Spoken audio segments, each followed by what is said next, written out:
परम पूज्य दीक्षा गुरुवर्याचे श्री भगवान सरस्वती महाराज की परम पूज्य व्रत दाता गुरुवर्याचे श्री विद्यासागर जी महाराज की जैन धर्म की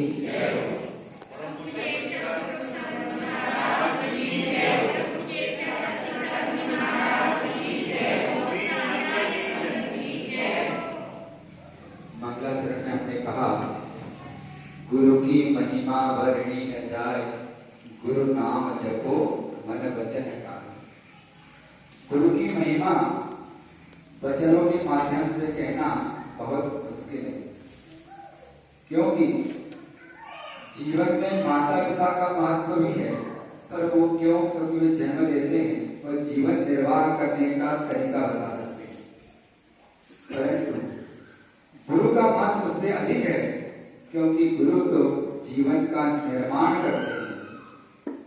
निर्वाह करना तो पशु पक्षी भी सीख सकता है, पर जिनके जीवन में गुरु होता है वे अपने जीवन का निर्माण कर लेते हैं, और जिनने अपने जीवन का निर्माण कर लिया वे निर्माण को भी प्राप्त हो जाते हैं। इसलिए गुरु माता पिता से भी अधिक महत्वपूर्ण है। जीवन में प्रत्येक व्यक्ति को एक मार्गदर्शक की आवश्यकता पड़ती है। ऐसा कोई भी व्यक्ति नहीं जिसको मार्गदर्शक नहीं। आप रास्ते पर चलते हैं तो जगह जगह बोर्ड लगे हुए रहते हैं, नाम के बोर्ड लगे रहते हैं, फलाना गांव 3 किलोमीटर, फलाना गांव 3 किलोमीटर, ये इस मोहल्ले का नाम ये है, ये इस मोहल्ले का नाम है। तो मार्गदर्शक कहीं ना कहीं हर जगह रहते हैं। वैसे ही हमारे जीवन में एक मार्गदर्शक होना चाहिए। जैसे जिसको पीएचडी करना हो तो बिना मार्गदर्शक के वो पीएचडी नहीं कर सकता। उसको मार्गदर्शक अपने उस पीएचडी के लिए रखना ही पड़ता है। उसी प्रकार जिसको मोक्ष मार्ग में बढ़ना है और मोक्ष को प्राप्त करना है, उसको भी अपने जीवन में एक मार्गदर्शक की आवश्यकता होती है। उस बिना मार्गदर्शक के हम मोक्ष मार्ग में निर्बाध रूप से बढ़ नहीं सकते। इसलिए मोक्ष मार्ग में हमें कौन आगे बढ़ा सकता है, कौन मार्गदर्शक बन सकता है? तो हमारे जीवन में गुरु ही ऐसे हैं, और निर्गत गुरु ही ऐसे हैं जो मोक्ष मार्ग का हमें रास्ता बता सकते हैं। गुरु महान क्यों है? क्योंकि गुरु हमें भगवान का पता बताते हैं। पता ही नहीं बताते, वे हमें भगवान बना भी सकते हैं और भगवान बनाने का रास्ता भी बताते हैं। इसलिए गुरु महान है। गुरु महान क्यों है? क्योंकि गुरु स्वयं पहले अनुशासन में चलते हैं, उसके बाद शिष्यों को अनुशासन में चलाते हैं। क्योंकि माता पिता एक बार बता सकते हैं कि तुम्हें ऐसा नहीं करना चाहिए, ऐसा नहीं करना चाहिए। जरूरी नहीं है जो चीज वो कह रहे हैं माता पिता उसका अनुसरण करते हैं, पर गुरु जो कहते हैं उसका पहले स्वयं अनुसरण करते हैं, उसके बाद उसे शिष्यों के लिए बताते हैं और स्वयं चल करके बताते हैं कि इस प्रकार से इस अनुशासन के अनुसार चला जाता है, मार्ग पर इस तरह से चला जाता है। आज का दिन हमारे जैन दर्शन में बहुत महान दिन क्यों है? क्योंकि आज के दिन हमें गुरु की प्राप्ति हुई है। भगवान महावीर स्वामी को केवल ज्ञान उत्पन्न होने के बाद दिव्य ध्वनि नहीं खेल रही थी। सौधर्म को इंद्र को चिंता हुई, क्या बात है भगवान की दिव्य ध्वनि क्यों नहीं खेल रही? तो उसने अपने अवधि ज्ञान के माध्यम से जाना कि भगवान की दिव्य ध्वनि को झेलने के लिए गणधर की आवश्यकता होती है, और अभी भगवान के समोसरण में गणधर के योग की कोई नहीं है। हर वस्तु को रखने के लिए पात्र की आवश्यकता होती है। बिना पात्र के कोई वस्तु नहीं टिक सकती। जैसे सिंगनी का दूध आपके सामान्य पात्र में नहीं टिक सकता, उसके लिए स्वर्ण पात्र की ही आवश्यकता होती है। उसके बिना सिंगनी का दूध नहीं टिक सकता, वो दूध फट जाएगा। पर अगर स्वर्ण पात्र में वो दूध रखा जाए तो वो दूध रह सकता है। उसी प्रकार भगवान की दिव्य ध्वनि को झेलने के लिए भी विशेष पात्र की आवश्यकता होती है। ऐसा नहीं कि भगवान महावीर स्वामी के समोसरण में मुनि महाराज नहीं थे। भगवान पार्श्वनाथ के समय के भी मुनि महाराज थे, उनके समोसरण में, पर उनमें वो योग्यता नहीं थी, वो पात्रता नहीं थी कि भगवान की दिव्य ध्वनि को झेल सके। उसने अवधि ज्ञान के माध्यम से सौधर्मंत्र ने जाना कि भगवान के गंधर्व बनने की पात्रता कौन रखता है। तो उसने जाना कि एक इंद्रभूति नाम का ब्राह्मण है जो अभी बिल्कुल विपरीत मान्यता के साथ रह रहा है, वही भगवान का गंधर्व बनने का पात्र है। पर उसको समोसन तक कैसा लाया जाए, क्योंकि वो तभी ज्ञान के अहंकार में बैठा हुआ है।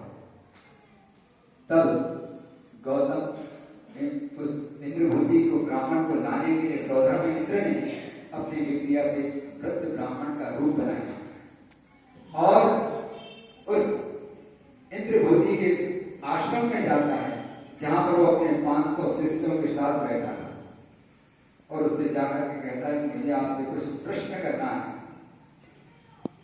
तो इंद्रभूति अपने ज्ञान के अहंकार में कहते हैं, पूछो, क्या पूछना चाहते हो?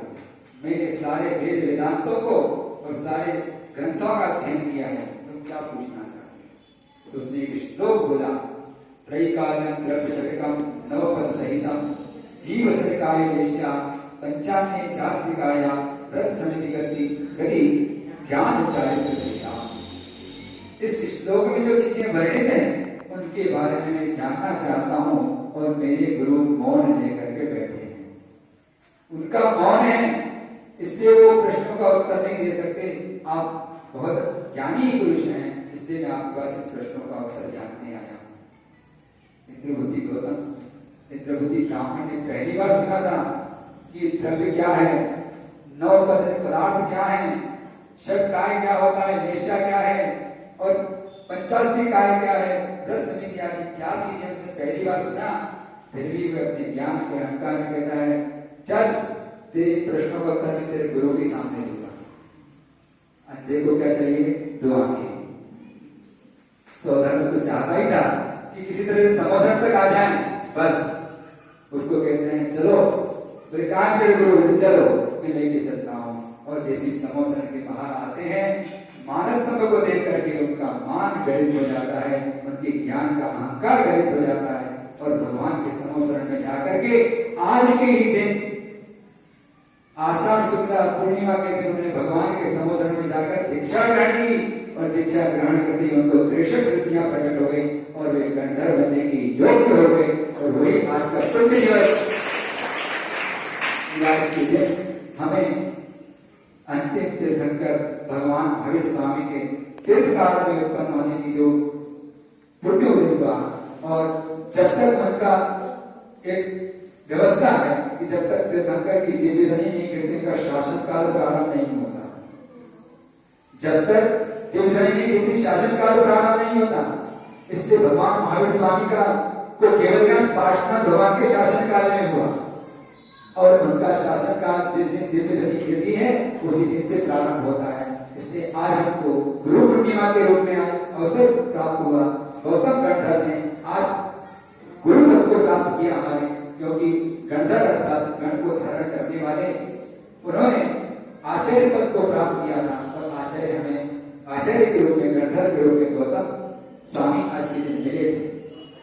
इसलिए आज का दिन हमारे जीवन में बहुत महत्वपूर्ण है और हम उन गौतम गंधर्व को साक्षात नहीं देख पाए, तो इसलिए हम आज वर्तमान में जो हमारे गुरु हैं उनको हम पूछ करके उनके चरणों की आदर को सिर पर लगाकर हम गुरु पूर्णिमा पर्व मनाते हैं। इसलिए अभी कई वक्त 1-2 वक्ताओं ने कहा कि जिसके जीवन में गुरु नहीं उसका जीवन शुरू नहीं। वास्तव में जिसके जीवन में गुरु नहीं होगा उसको अपने जीवन का सही लक्ष्य, सही मार्ग नहीं मिल सकता। इसलिए एक गुरु अपने जीवन में अवश्य होना चाहिए। इसलिए हमारे पंचम काल दुखित काल है और उसमें भी सर्वणी काल, जिसमें बहुत ही विचित्र घटनाएं होती हैं। इस पंचम काल में भी हमारा अपने का उदय है कि हमें आचार्य शांति सागर जी महाराज जैसे गुरु मिले, जिन्होंने इस पंचम काल की 20वीं सदी में क्या मुनिचर्या होती है, कैसी मुनियों को चर्या करनी चाहिए, उसका ज्ञान करा। वे अगर नहीं होते तो आज हम भी यहाँ नहीं होते।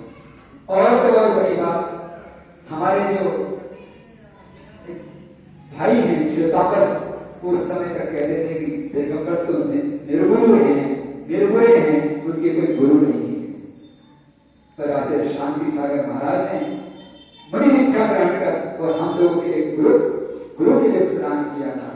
और आज इस 21वीं सदी में हमारे लिए वर्तमान समय में वर्तमान के समान परम पूज्य आचार्य विद्यासागर जी महाराज और परम पूज्य आचार्य वर्धमान सागर महाराज जी हमें गुरु पद पर बैठे हुए हैं और उनके मार्गदर्शन में हम चलकर अपना जीवन का उद्धार कर सकते हैं।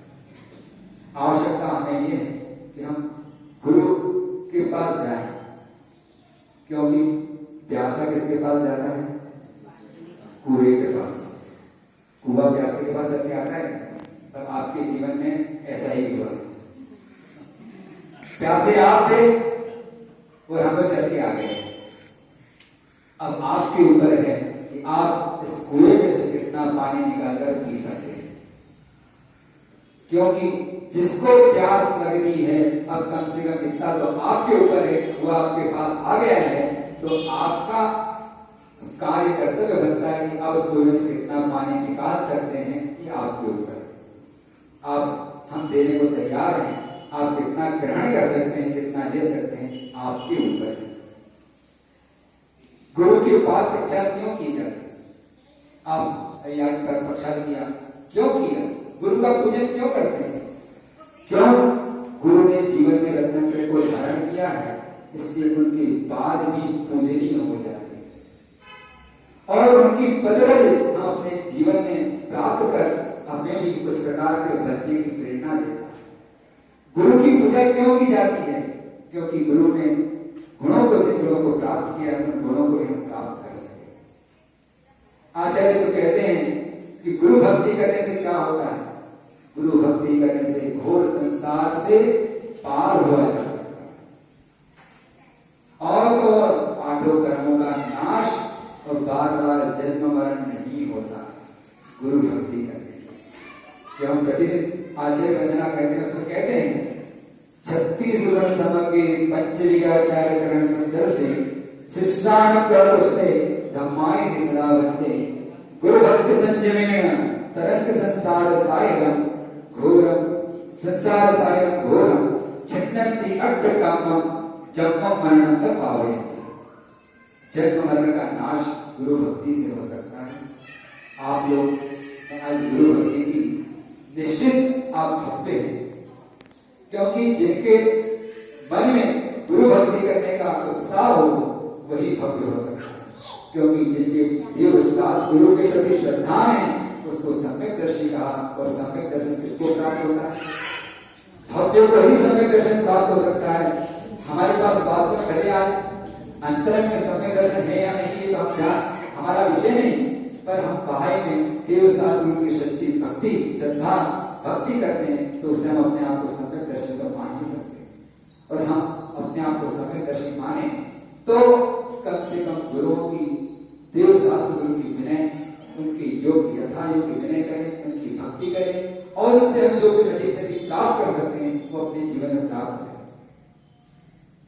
क्योंकि गुरु के बिना जीवन में अंधकार ही अंधकार है। गुरु शब्द अपने आप में कह रहा है गुरु अर्थात अंधकार, गुरु अर्थात उसको समाप्त करने वाले गुरु हुए। गुरु के बिना मोह अंधकार, अज्ञान अंधकार नष्ट नहीं हो सकता, इसलिए जीवन में गुरु की आवश्यकता होती है। गुरु के गुणगान करना हमारे लिए कठिन है, क्योंकि गुरु के गुण अनंत है। वे शिष्यों पर अनुग्रह करते हैं, वे शिष्यों को शासित करते हैं, पर किस प्रकार? अंदर से तो हाथ का सहारा देते हैं और ऊपर से जोड़ करते हैं। जिस प्रकार कुंभकार घड़ा बनाता है तो घड़े की खोल निकालने के लिए वो ऊपर से लकड़ी से मारता अवश्य है, पर वो अंदर से हाथ का सहारा देता है कि अगर मारो तो अंदर एकदम में चला जाए। तो इसलिए गुरु ही कुंभकार के समान हमारे लिए अंदर से वास्तव्य का सहारा देते हैं और ऊपर से अनुशासन की चोट देते हैं कि बाहर में ये बिगड़ न जाए तो अंदर से इसको संभाल के रखें। अच्छा से हमेशा कहते हैं शिष्य और शिष्य को डांट लगाना अनिवार्य है, नहीं तो दोनों बिगड़ सकते हैं। शिष्य और शिष्य को डांट लगाना, डांट किसको बोलते हैं? ढक्कन। तो शिष्य को ढक्कन नहीं लगाया तो उसमें जो द्रव्य है फैल जाएगा, और अगर शिष्य को डाक नहीं लगा तो शिष्य बिगड़ जाएगा। इसलिए आचार्य जी कहते हैं शिष्य और शिष्य को डाक लगाना अवश्य अनिवार्य है। गुरु समय समय पर शिष्य के लिए डाक भी लगाते हैं, तो उसको वात्सल्य भी देते हैं कि शिष्य आगे बढ़ता चला जाए, उसके जीवन में जो खोट है वो सारी खोट निकल जाए। इसलिए गुरु का जो भी गुरु आएंगे आपसे ये कहेंगे हमें आपसे क्या चाहिए, हमें आपसे कोई पैसा नहीं चाहिए, आपका कोई मकान नहीं चाहिए, आपकी कोई दुकान नहीं चाहिए, आपकी कोई और कोई हमें ऐसी आवश्यकता नहीं है। हम तो ये चाहते हैं आप अपनी खोट रख के चले जाओ और हमसे गुण लेके चले जाओ, बस इतना ही हम आपसे चाहेंगे कि अपने जीवन में जो खोट है, आज गुरु पूर्णिमा का दिन है, आज गुरु पूर्णिमा में गुरु के चरणों में कुछ न कुछ समर्पित करना है, तो अपने जीवन में अगर कोई खोट है तो उस खोट में समर्पित कर जाना और अपने जीवन को धन्य कर लेना। इन्हीं भावनाओं के साथ आप सभी के लिए मंगल आशीर्वाद। ओम नमः।